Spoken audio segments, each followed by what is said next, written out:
Selamat datang kembali di channel YouTube ini. Kali ini saya akan membahas tentang filsafat pernikahan bagi perempuan.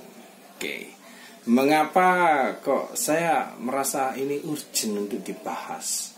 Karena pada saat ini banyak perempuan atau wanita atau gadis yang sangat termotivasi atau sangat terdorong oleh konten-konten yang ada di sosial media mereka dan selalu menampilkan bahwa pernikahan itu seidealis atau seindah atau sebagus atau sesuai dengan ekspektasi yang ditampilkan oleh para influencer atau konten-konten yang ada di sosial media.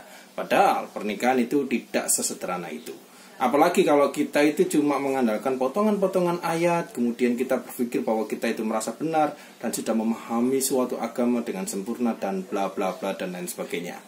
Oke, jadi itulah yang membuat saya harus membahas tentang pernikahan bagi perempuan. Oke, ada dua hal yang perlu saya jelaskan mengenai mengapa pernikahan itu tidak semudah yang dibayangkan atau yang dipikirkan atau yang ditampilkan di sosial media. Mengapa demikian? Kalau menurut saya secara pribadi dalam konteks saat ini mungkin ini agak sedikit radikal definisinya, tapi saya rasa kita perlu memahami satu hal penting di sini, bahwa pernikahan dalam konteks saat ini, di mana banyak orang yang tergesa-gesa menikah, banyak orang yang menikah karena tetangganya menikah, atau karena temannya menikah, atau karena sudah wisuda, atau karena bla bla bla dan lain sebagainya, sehingga pernikahan itu tidak dijalankan karena suatu intuisi dari perasaan. Oke, jadi pernikahan menjadi suatu kesalahan yang disengajakan. Oke, itu yang perlu Anda garis bawahi pada saat ini. Pernikahan adalah sesuatu atau suatu kesalahan yang disengajakan. Mengapa pernikahan bisa menjadi suatu kesalahan yang disengajakan? Nah, saya membahas dalam dua topik atau dua poin yang paling utama. Mungkin kedepannya saya akan membahas dengan tema-tema yang lainnya. Oke, yang pertama, keseriusan. Nah, istilah ini yang paling sering muncul, sering nongol, sering dijadikan sebagai dasar mengapa seorang perempuan menerima seorang laki-laki dengan hanya bermodalkan aku serius dengan kamu, aku ingin menikahimu dan lain sebagainya. Ayolah para gadis, coba kalian sadari pelan-pelan. Pernikahan itu bukan tentang dia yang serius atau Anda yang serius, tapi keseriusan bersama. Artinya, ketika Anda menerima seorang laki-laki hanya karena dia serius kepada Anda, maka Anda mengafirmasi atau Anda mengiyakan bahwa Anda hanyalah objek yang didapatkan oleh laki-laki itu. Sederhananya seperti ini aja lah. Kalau cuma bermodalkan dia bilang serius, dan kenyataannya memang dia serius ingin mendapatkan kamu dalam suatu pernikahan, bayangkan, maling kalau mau nyolong itu juga serius. Koruptor kalau mau korupsi juga serius. Artinya ketika seseorang ingin melakukan sesuatu dan mendapatkan sesuatu, biasanya memang dilakukan dengan serius. Artinya kalau laki-laki mengatakan aku serius ingin menikahimu, artinya dia ingin mendapatkan kamu, tapi dalam ranah pernikahan. Setelah dia mendapatkan kamu, apa yang terjadi? Ya, kita nggak pernah tahu di dalam pernikahan nanti akan berjalan seperti apa, karena pernikahan itu bukan sesuatu yang final. Itu adalah suatu fase yang baru, itu adalah era yang baru, di mana Anda sudah mulai mandiri dan hidup bersama pasangan Anda. Artinya, Anda harus menyadari bahwa di dalam pernikahan Anda itu bukan objek, dan pernikahan itu bukan final. Pernikahan itu adalah suatu proses, suatu fase di tahap selanjutnya. Lalu, bagaimana kita memilih laki-laki kalau tidak dari keseriusannya? Ingat, sesuatu kalau kita berpikir tentang keseriusan tadi saya mengatakan bahwa maling kalau mau nyolong juga serius. Seorang laki-laki kalau ingin mendapatkan perempuan dia akan bilangnya serius. Jadi segala hal yang ingin kita dapatkan, kita pasti akan menseriusinya untuk mendapatkannya. Lah, definisi ini yang perlu diubah. Jangan memilih laki-laki hanya karena dia serius kepada Anda. Mengapa? Carilah laki-laki yang karakternya sesuai dengan karakter yang Anda idamkan. Kalau Anda sulit memahami karakter seseorang, carilah yang sefrekuensi dengan Anda. Frekuensi dalam apa ini? Misalnya bercandaan, misalnya diskusi, ngobrol, debat, atau bahkan pertengkaran. Jadi kalau Anda bercanda dengan dia, Anda merasa cocok. Anda berdebat dengan dia, berdebat dengan logika dan juga dengan kebijaksanaan, tidak dengan amarah dan emosi. Anda cocok. Anda berdiskusi, berdialog, membahas sesuatu yang serius, sesuatu yang receh, sesuatu yang berkaitan dengan masa depan, sesuatu berkaitan dengan keilmuan atau apapun itulah. Jadi itu yang dimaksud sebagai frekuensi, dan dari sana Anda pasti akan sudah memahami karakternya. Dan ketika memahami karakter pasangan Anda, otomatis Anda akan menerima segala kekurangannya. Dan di dalam pernikahan, kekurangan pasangan Anda itu akan muncul semuanya. Jadi ketika Anda sudah bisa menerima kekurangan dia dan dia menerima kekurangan Anda apapun itu, maka Anda boleh mulai mempertimbangkan bahwa dia adalah pasangan yang tepat untuk rumah tangga Anda.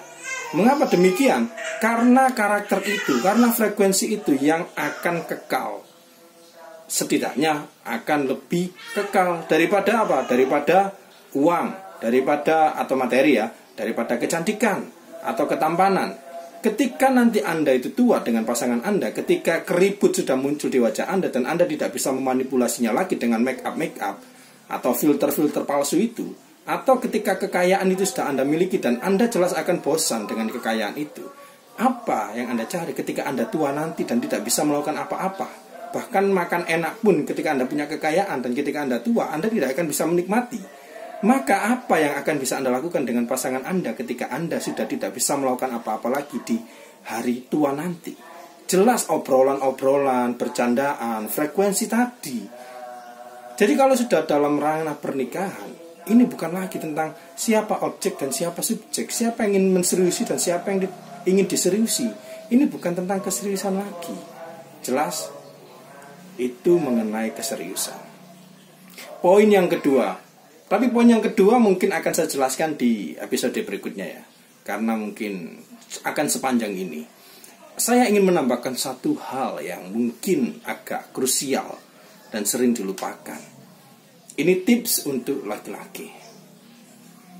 Perempuan, kita mungkin saya tidak ingin terlalu seksis ya. Saya tidak ingin mendiskreditkan perempuan, tapi kita memang berada dalam suatu budaya atau tataan sosial atau masyarakat yang memang agak patriarkis, dan itu cenderung membuat perempuan menjadi makhluk yang berbeda dengan laki-laki. Dalam artian perempuan lebih sering menggunakan perasaan daripada logika. Oke, kita semua sepakat tentang itu.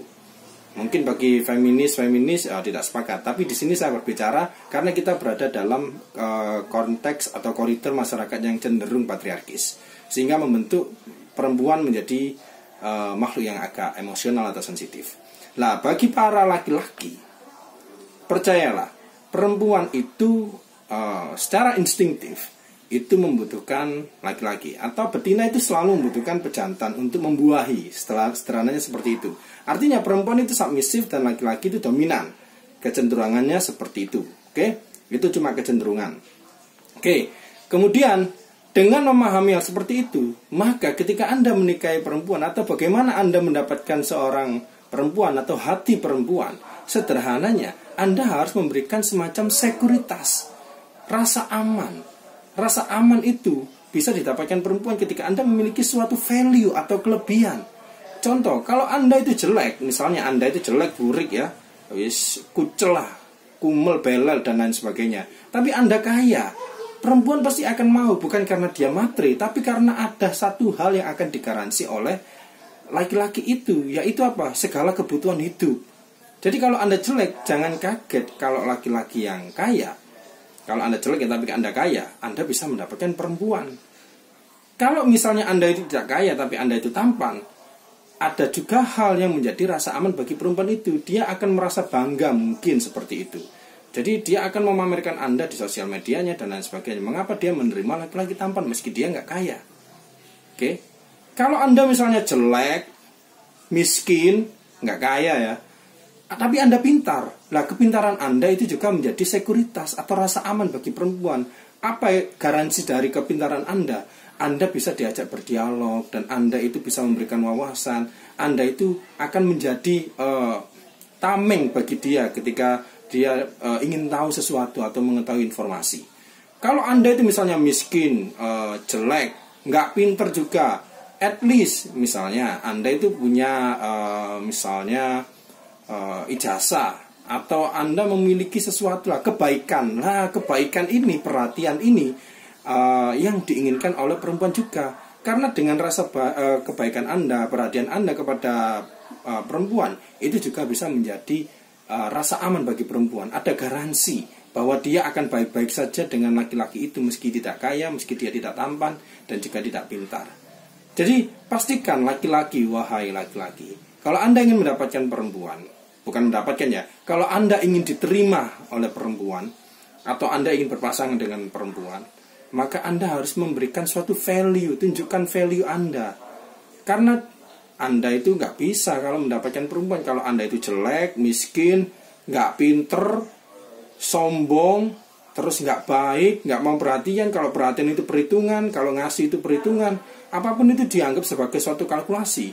Percayalah, nggak akan ada perempuan yang mau dengan Anda. Oke? Jadi Anda juga jangan hanya bermodalkan serius. Pastikan Anda juga memilih perempuan itu bukan hanya karena dia cantik atau memiliki suatu kelebihan, tapi pastikan dia memang sesuatu yang akan mengisi setengah hidup Anda, setengah bagian dari jiwa Anda yang memang saat ini sedang kosong. Oke, itu saja yang akan saya berikan untuk kali ini. Dan untuk episode berikutnya saya akan memberikan poin kedua tentang filsafat pernikahan bagi perempuan. Oke, thanks for watching.